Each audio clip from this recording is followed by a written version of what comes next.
देखिए, हमारा एक ही बात है कि छत्तीसगढ़ मध्य प्रदेश की जो जनता है, वो जनता बार-बार जल, जंगल, ज़मीन का बात कर रहा है।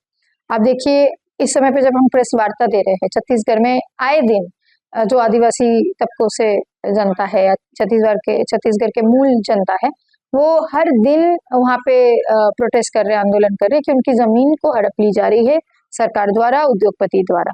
तो हमें इसमें सोचने की जरूरत है कि अमित शाह अगर देश के जनता को बचाने की बात कर रहे हैं, देश के जनता को नक्सल मुक्त करने की बात कर रहे हैं, देश के जनता का आवाज क्या बोल रहा है? क्या देश का जनता ये बोल रहा है कि सारी जमीन हड़प के आप उद्योगपतियों के नाम कर दो? तो ये जो प्रोपेगेंडा के तहत एक्चुअल इश्यूज को डाइवर्ट करने का जो मुहिम चला के रखते हैं बीजेपी आरएसएस वाले, इसको हमें एक्सपोज करने की जरूरत है।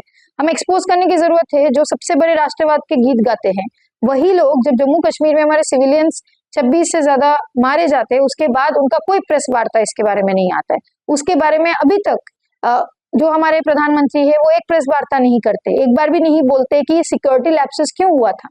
आप देखिए, जब पुलवामा में अटैक होता है या हमारे जो सैनिक हैं मारे जाते हैं सिक्योरिटी लैप्सेस के वजह से, तब उस पर कोई चर्चा नहीं होती है।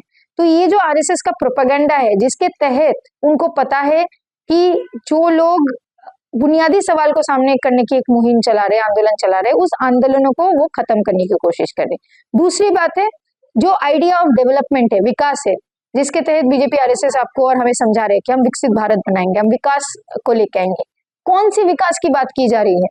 जब आज के समय पे मॉल्स एक तरफ बन रहे हैं, दारू के ठेके एक तरफ खुल रहे हैं और 90,000 स्कूल पूरे देश भर में बंद हो जा रहे हैं, तो हम कौन सी विकास की बात कर रहे हैं?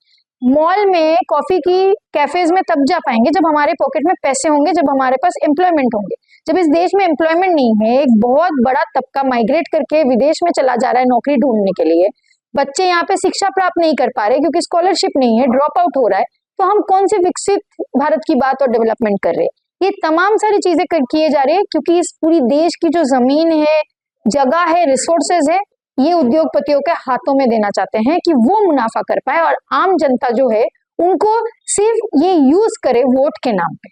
तो इसके खिलाफ हम हैं और हम मानते हैं बीजेपी आरएसएस जिस तरीके से पूरे देश में एक सोशल इंटरेस्ट कर रहे हैं, आसाम में देखिए क्या हो रहा है, मणिपुर में हमने देखा 1 साल से क्या हो रहा है, तमाम सारे जगहों में जिस तरीके से सोशल इंटरेस्ट करने की कोशिश कर रहे हैं, जाति के नाम पे, धर्म के नाम पे, लिंग के नाम पे, उन तमाम सारे चीजों से हमें लड़ने की जरूरत है, एकजुट होकर जनता की बुनियादी सवाल को सामने रखने की जरूरत है। जिस तरीके से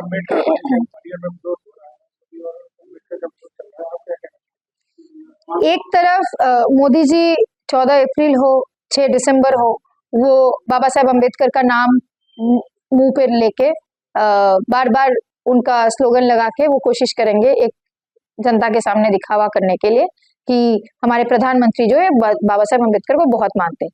दूसरी तरफ उनके ही जो मिनिस्टर है, होम मिनिस्टर, वो पार्लियामेंट के अंदर खड़े होके बोल देंगे कि अम्बेडकर अम्बेडकर चिल्लाना तो आजकल का फैशन है।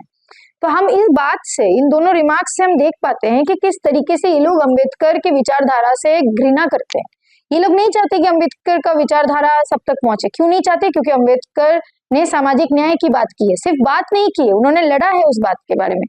वो नहीं चाहते कि अम्बेडकर की विचारधारा फैले क्योंकि उनको पता है कि अम्बेडकर का विचारधारा सावित्रीबाई फुले से जुड़ी हुई हो, ज्योतिबा फुले से जुड़ा हुआ है।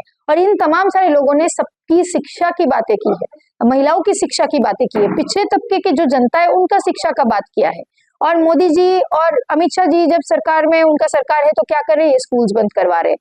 ये सरकार में रहते हुए भी जहां पे भी एम्प्लॉयमेंट है वहां एम्प्लॉयमेंट कम हो रहा है। तो ये चाहते हैं कि अगर लोग बाबा साहेब अम्बेडकर के बारे में जानेंगे, पढ़ेंगे, लिखेंगे, इनका विचारधारा को अपनाएंगे, तो आरएसएस की मनुस्मृति की विचारधारा तो लागू नहीं हो पाएगी इस देश में।